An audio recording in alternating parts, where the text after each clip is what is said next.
JK ရဲ့မိသားစုအကြောင်းနဲ့ JK ရဲ့အကြောင်းနဲ့ပြပြချင်တယ် JK စီမှာအဖေဘက်ကတော်တဲ့အဖိုးနဲ့ဖွာနဲ့အမေဘက်ကတော်တဲ့ဖိုးဖွာဆိုတော့အဖေဘက်ကအဖွာက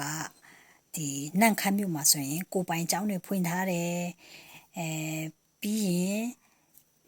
international school တွေဖွင့်ထားတယ်နာမည်ကြီးတယ်ဒီနေ့ဒီချိန်ထိလည်းနာမည်ကြီးနေတယ်ကျေးဇူးကဘာဆိုတော့ကျောင်းဖွင့်ထားတယ်ပြီးတော့ဒီအမေဘက်ကအဖိုးနဲ့ဖွာလဲသူတို့တွေကြတော့ကိုခိုင်မာနေတယ်သူတို့မိသားစုတွေကလေ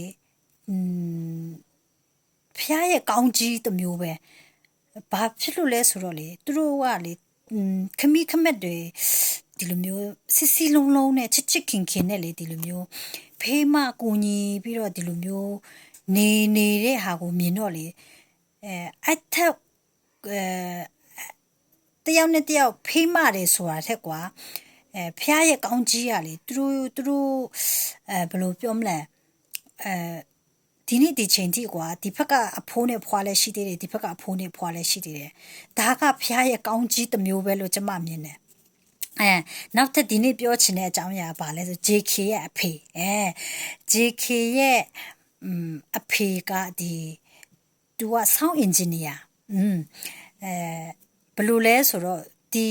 နန့်ခမ်းမှာစတူဒီယိုဖွင့်ထားတယ်ကျေးဇူးကဘာဆိုပြီးစတူဒီယိုဖွင့်ထားတယ်အဲ့ဒီစတူဒီယိုကိုဆိုမတိတဲ့သူမရှိဘူးဒီရှမ်းမြောက်တခွင်ဘက်ဆိုရင်ဘယ်လိုလဲဆိုတော့ဒီတရုတ်ပြည်ကဒီတရုတ်တွေဆိုလဲ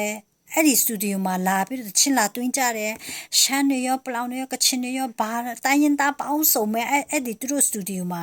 လာပြီးတော့ချင်းလာတွင်းကြတယ်ဒီအမှုပညာမျိုးရိုးနဲ့သူတို့တွေကလေ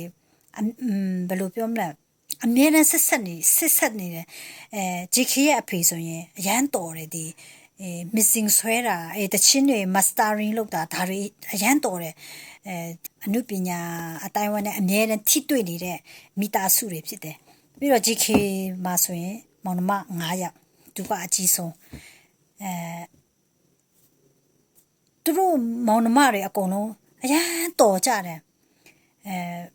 ဘာတီးမလဲဂီတာပဲတီးလိုက်မလားပီယနိုပဲတီးလိုက်မလားရန်တော်ကြတယ်ရန်ချီကျူးတယ်ထက်မြက်ကြတယ်ရန်တော်ကြတယ်ဆိုတော့ JK ဆိုဒီမှာလဲအရန်တော်အရန်ထက်မြက်ဘာသာစကားဆိုလဲဘယ်နှမျိုးပြောမလဲအရန်တော်ပြီးတော့အရန်ထက်မြက်တဲ့သူတယောက်ဖြစ်တဲ့အတွက်ကြောင့်ကျမတို့တွေလည်းဒီမူဆယ်ရှမ်းမြောက်မူဆယ်နန့်ခမ်းသူနန့်ခမ်းသားတွေအကုန်လုံးဝိုင်းပြီးတော့ JK ကိုအားပေးကြပါစို့လို့ပြီးတော့သမီး JK ကိုယုံကြည်ပါတယ် fighting